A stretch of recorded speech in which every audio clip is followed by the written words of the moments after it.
Hello guys, good morning. Welcome to my channel.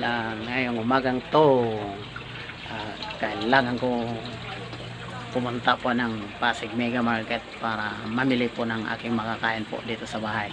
Dahil wala na po akong stocks at dahil dyan, mayroon na po akong community quarantine ID gift pass. So kailangan ko na mamili habang maaga pa at samahan niyo ako. Tara! Anong oras na ba?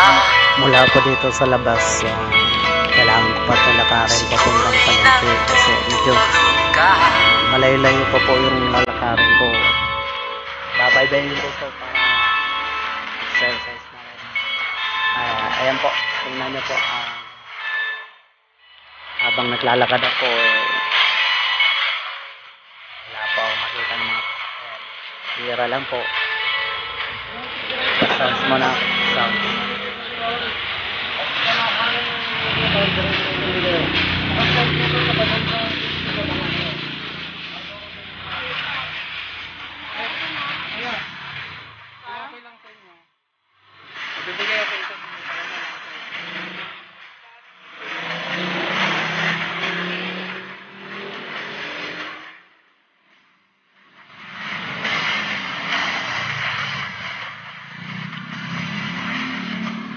Ayan na po, malapit na po sa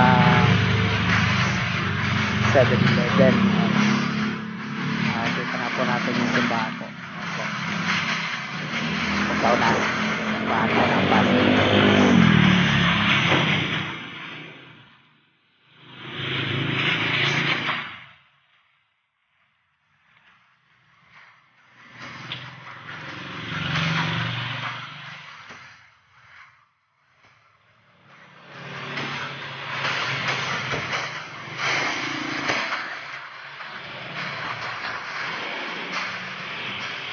Ayan na. Tatawid na rin po ako. Malapit na po. Ayun. Si Kuya na lockdown, no? Tulog. Epekto na ng coronavirus yan, no?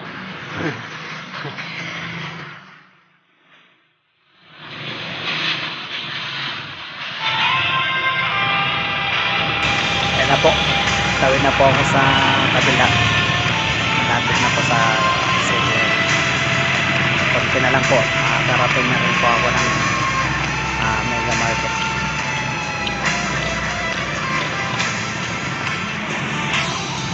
Opo,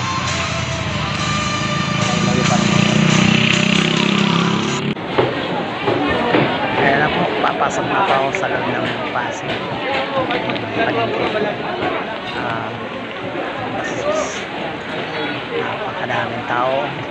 Kung makikita nyo po, marami pong tao at may mo kaalain meron mapangalim na sakit na kumakalat at po nila hindi yung coronavirus na laganap na ngayon. So wala na sa atin po, lalo na po pag kailangan nyo po talaga lumabas at mamili. So dito po tayo talaga pupunta, dito po tayo makakabili lahat. So kailangan natin talaga mamili hanggat maaga pa na po. Nakikita natin ng mamimili, napakarami talaga. Wala kang makikita dito hindi naka-face mask. Lahat po naka-face mask. So ayan, at mamimili na rin ako. Maya-maya uuwi na rin po ako sa akin.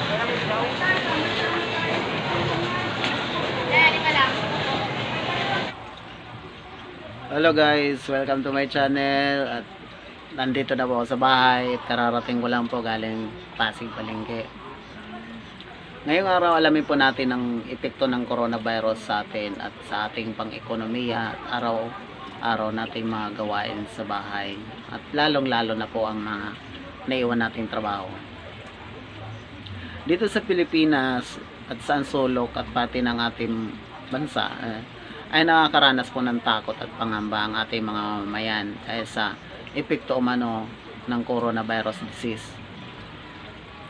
Paano nga ba natin maiiwasan ang virus na ito at ano ang ang dapat gawin ng ating gobyerno, at lalo na nadadagdagan po ang bilang po nito ng apektado ng coronavirus sa Philippines Community Transmission Disease. At kailan lang umabot na po ito ng 704 ang total of death na naitala na nagpositibo po ng COVID-19. At ang iba dito ay napagalaman po natin na 11 na po ang namatay dahil sa virus na ito, at ang iba dito ay mga doktor at nurse. Lingid sa ating kaalaman, maituturing po natin ang mga doktor po na nagbuwis buhay ay sila po yung mga bayani po na naglingkod para sa atin, at may ituturing po natin silang bayani sa atin kasi sila po yung nagbuwis buhay para po sa atin, lalong lalo na po yung mga nagkaroon po ng sakit na ito.